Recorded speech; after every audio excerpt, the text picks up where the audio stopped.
What are we going to do today? We're going to do serger beading. Yeah, we're going to make some jewelry right on our serger. This is a necklace I made several years ago. And I'll show it up close.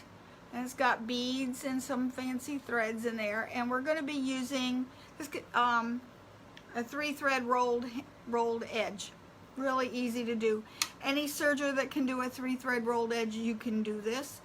We don't need to have the beading foot. That's for applying a string of beads to something.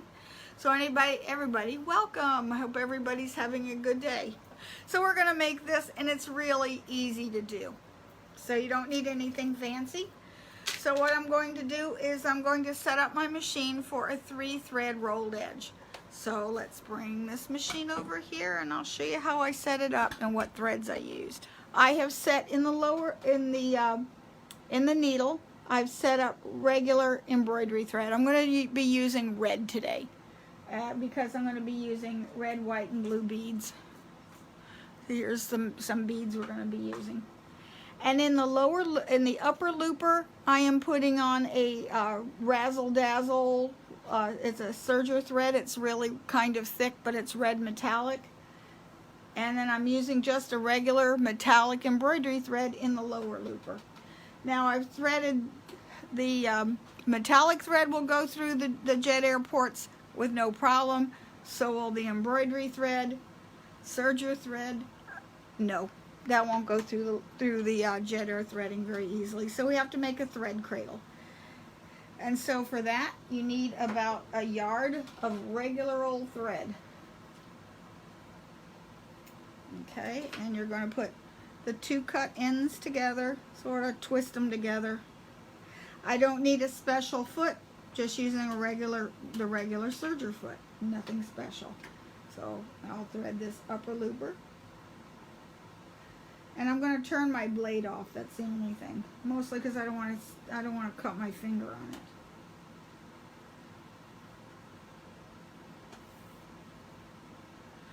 it. Okay, and see what happens is when you use the thread cradle, it means you put the 2 cut ends through here and you hold on to this loop and you shoot it through, okay?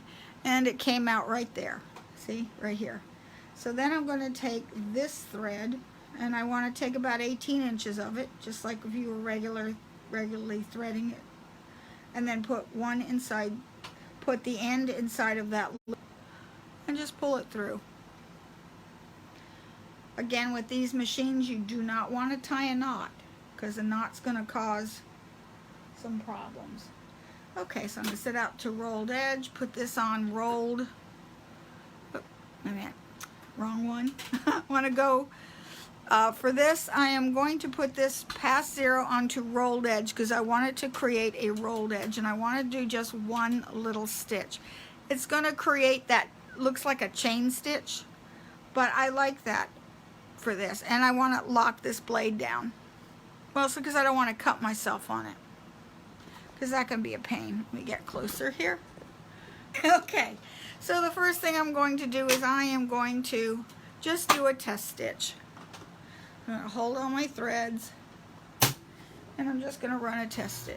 Whoops, got to release my threading tubes. Okay.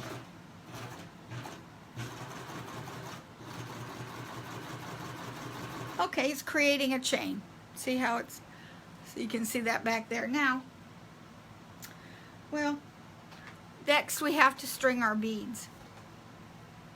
And in fact, now that I know that it's working, I'm going to raise the presser foot and pull the threads out, okay? So the next thing we have to do is string our beads. So we're going to be using fishing line.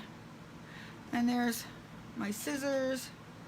And fishing line, it helps to have wonder clips to hold it on there. And I'm just going to put the beads on this fishing line. And just, I'm using, you can use a needle with it, but I'm just going to put it, I've got some threaded already on here, but not a lot of them. Probably more than I'll ever use, but I'm using red, white, and blue ones. This is a good thing to do with broken necklaces and broken bracelets and that kind of thing. And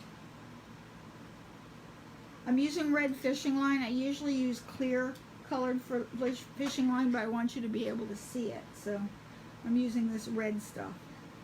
Okay, and I'll use one more red one, and that should be it. Okay, and I'm going to use 2 wonder clips. One at the end because I don't want to be hunting for these all over the place. I want to sort of keep them in control. And then I'm going to put one at the top. And now the beads won't fall out. Okay, so now we're going to go back to the machine. Okay. So let me get the end of the beads. I'll move them all closer to me.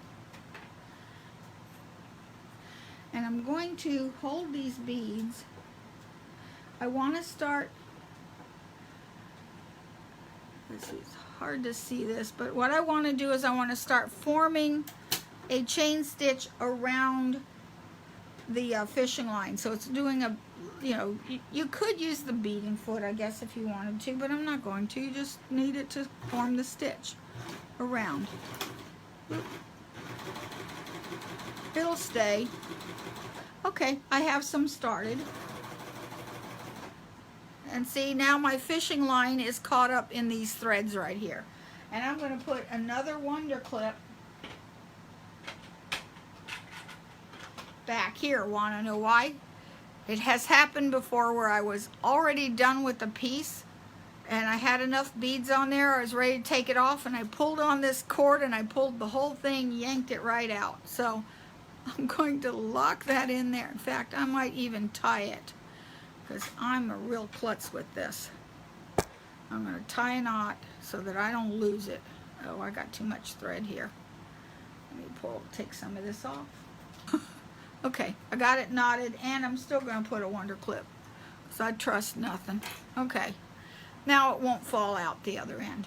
Okay, so what you do when you sew this, you make a chain until you're ready to put a bead in, and then what you do is you raise the presser foot. Now take that clip off, and you're going to take a bead and like that, pull it back here, pull it to the back, take a couple of stitches, maybe you want to take as many stitches as the bead is wide. So if you've got a big bead, you'll take 3 or 4 stitches. I think 2 stitches will be enough for this one, so 2 stitches. Okay, and then you're going to, you go to where you want to put the bead. You're going to take the bead, you're going to pull it behind. You see how I've done that? It's hard to see. Let me take the foot off. Okay. I've taken a few stitches, and I'm pulling this back. So you're going to take the bead on your thumb, like that. This is actually easier if you have the Triumph because you don't have to keep playing with the presser foot up and down thing. Okay, it's not working without the foot. Hold it there. There we go. If I hold it tight, there's 2 stitches, okay? Then you're going to, I need the foot. Let me see, is it clear foot you might be able to see through. Let's try that one.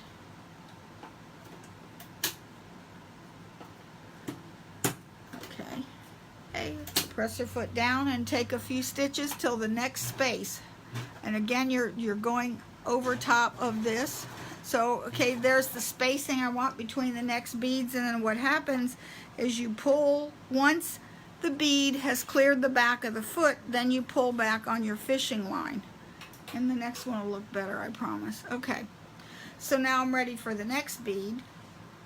So I'm going to take the bead. And usually it helps if the needle's down. Okay, come up here. Hold it. Hold it to the back. Do a stitch or 2. 1, 2. No, that's enough. And then you just keep going again. And I didn't catch any of them. go. Okay, and then now once I clear the foot, pull it straight. Pulling too hard. Now that one didn't look so good. The second one will look better. Okay, then, okay, I'm ready for another bead. So you take a bead, raise the presser foot, pull it straight back. Usually if you take your tail and the bead, ow, that went down on my finger, then you pull this tight, it's going to do some more stitches to the next line, and that would have cleared. See, now the first one was messed up, but look how nice that second one looked. This one is messy, but this one is looking good. So again, what you do is, now I'm ready for a bead. Leave the needle down, raise the presser foot, and this is where it's nice to have that Triumph. Take the next bead, clear it, lower the presser foot, hold on to that bead up against that needle, however long you want it to go, okay? And once this loop has cleared the back of the foot, now this means that you're going to have to not be able to put those beads any closer than maybe a ½ an inch apart, because it's got to be able to clear the presser foot every time. So usually, okay, and then we'll just do a bunch of these. Okay. And yeah, today would be a day that I would like to have the Triumph, because that makes this easier, because I don't have to stop. Okay, and a few stitches, and I've cleared. Pull the string.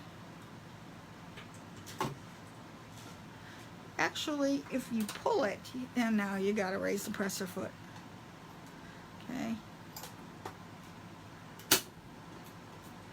Hold on to the tail. I missed it. Hold on to the tail and stitch a few stitches till it clears. Pull it. And you can keep going and doing that over and over again. I'll do maybe about 10 of them, because then I'll have enough for a bracelet,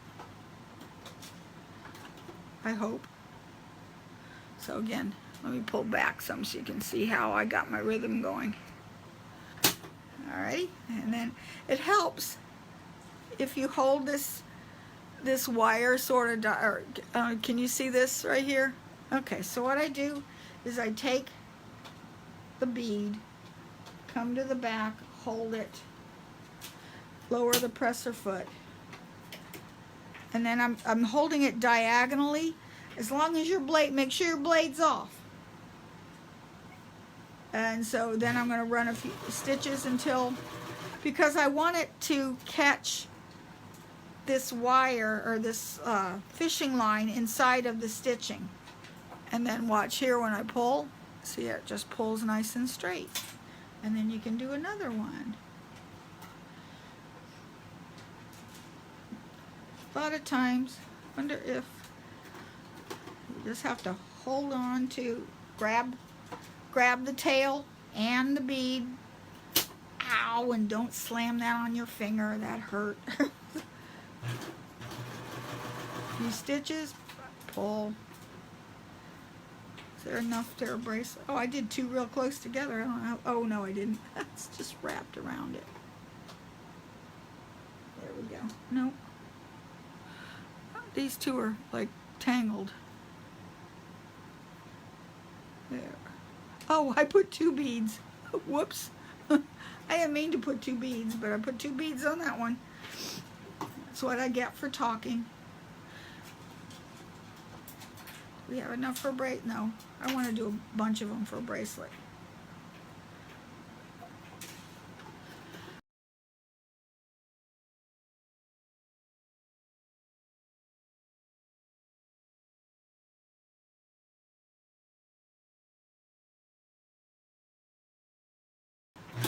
Whoop. Okay, far enough. Pull that one and another one. I'm on a roll.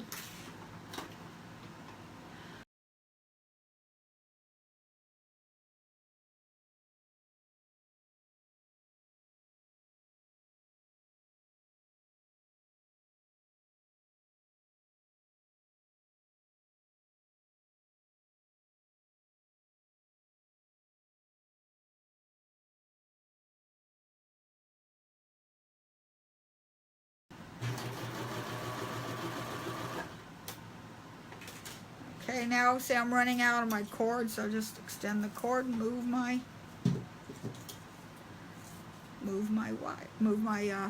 wonder clip. So now I've got more to play with. Let's see, is that enough? No, I want a whole bunch. Now the jewelry part, I'm not that good at the jewelry part, so that usually is a mess. But you need some for the, and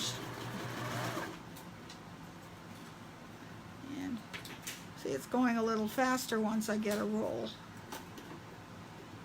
So grab this. So it doesn't matter how long you leave back there. Oops. Bead caught it in there.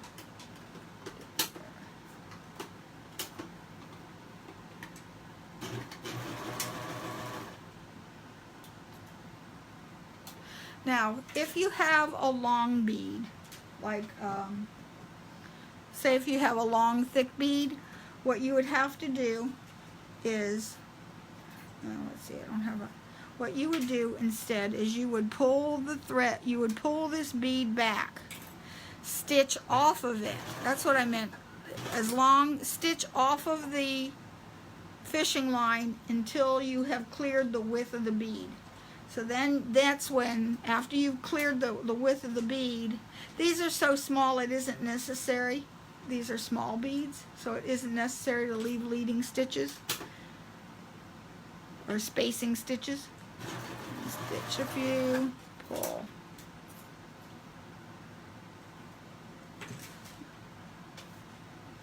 Well, here, I'll put 2 beads on, okay, because that'll simulate the length, say, or even 3. Okay, say we have these 3, something that's that long. Okay, so what I would do is I would pull the bead to the back, and I would stitch as many stitches as it took to get that amount of distance. So I'd pull, just stitch, hold it out. Okay, then put your beads to the back. I lost one. There we are. Put the beads to the back and catch the fishing line again for spacing. Now,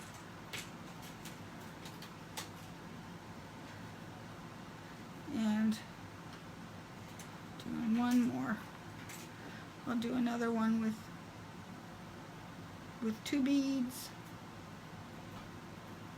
So 2 beads, maybe 3 stitches. So I'm pulling the fishing line to the left. So there's my fishing line. I'm going to do 3 stitches. That 3's good enough. Raise this, put that fishing line back underneath.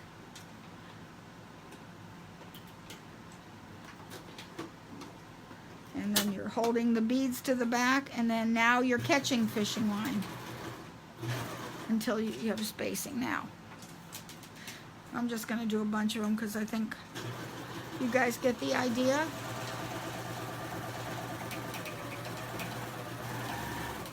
And that's enough there, so I'm going to clamp that up here so I don't lose the beads. And then I'm just going to cut. Now, when you're cutting off, hold on to the fishing line, then cut your fishing line. Hold on to that because you don't want to pull it out. Okay, because somewhere in here is the tail. I'm not sure where. Can usually feel it. Now I can't even feel it, but it's in here somewhere. Well, just in case, I love wonder clips.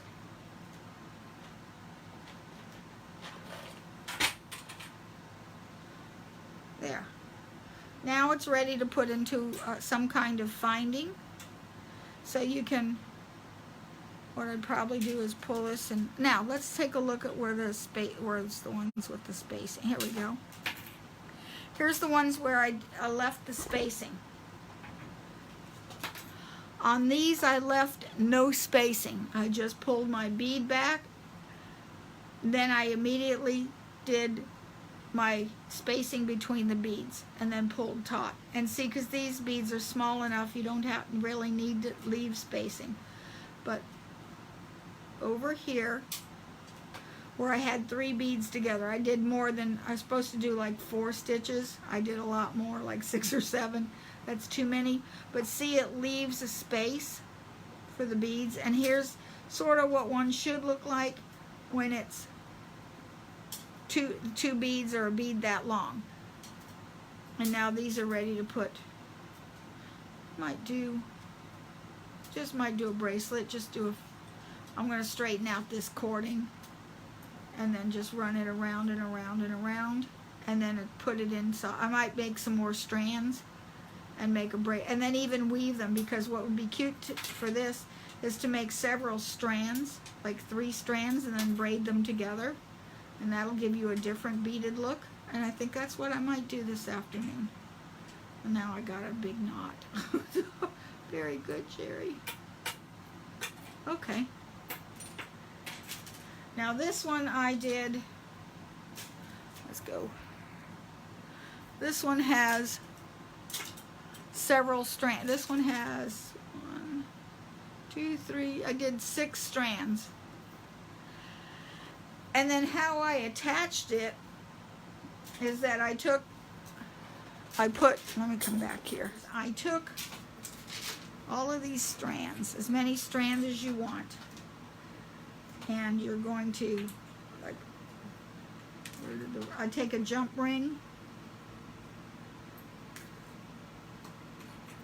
and strung them through, well, I strung the ends through the jump ring. There's the knot. Okay, I took the strands, scissors,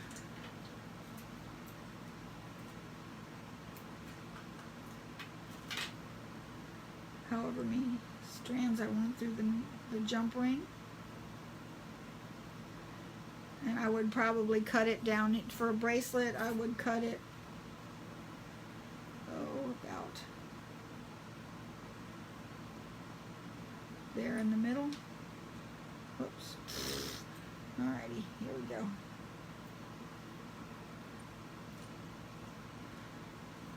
Sometimes it helps to measure them.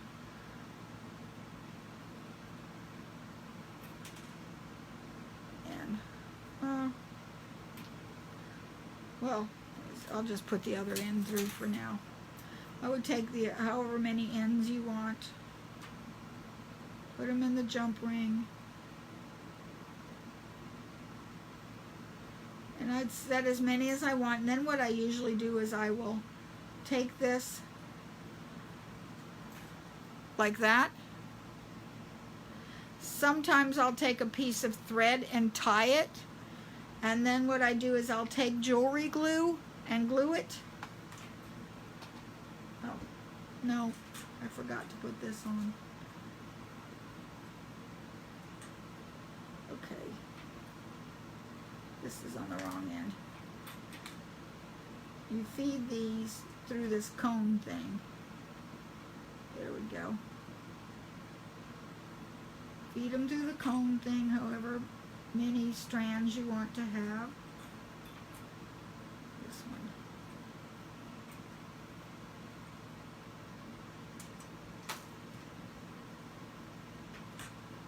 And this, a lot of times I will put this on a big-eyed needle.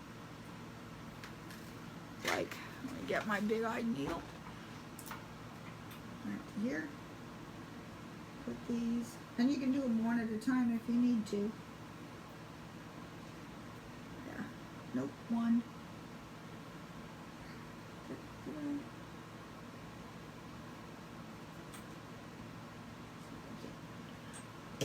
Probably easier one at a time. Run this through here. Throw it on the floor. Usually a bigger jump ring. Run this down into here.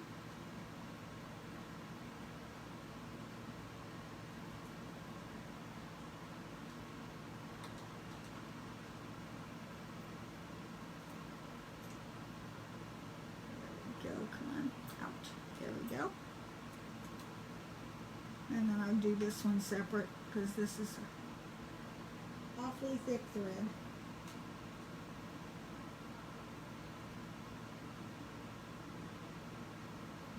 That does not want to go in there or nothing.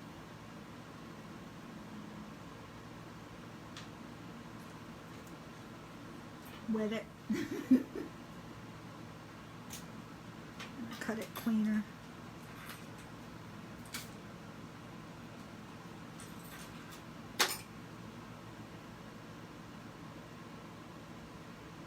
There we go. Finally. Okay, and then put this one in. Okay. So now you have your loop. Forgot to put it in the loop. Dummy. Okay, one more time. Okay, inside the ring. It helps to put it in the ring.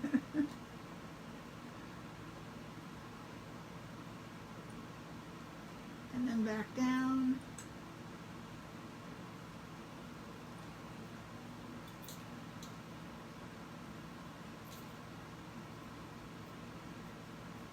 There we go. Pull all these threads.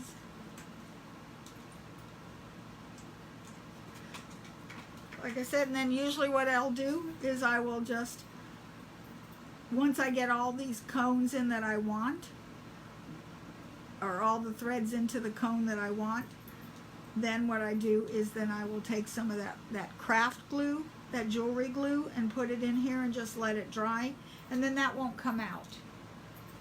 And then take that clip off, and then you would have your bracelet. And do the same thing on the other side. So it's easy to make jewelry. Kids like to do it. I might take some of these small ones, and I think I'm going to put them in and make an earring out of it, because I think that would make a cute earring. Oop, right here.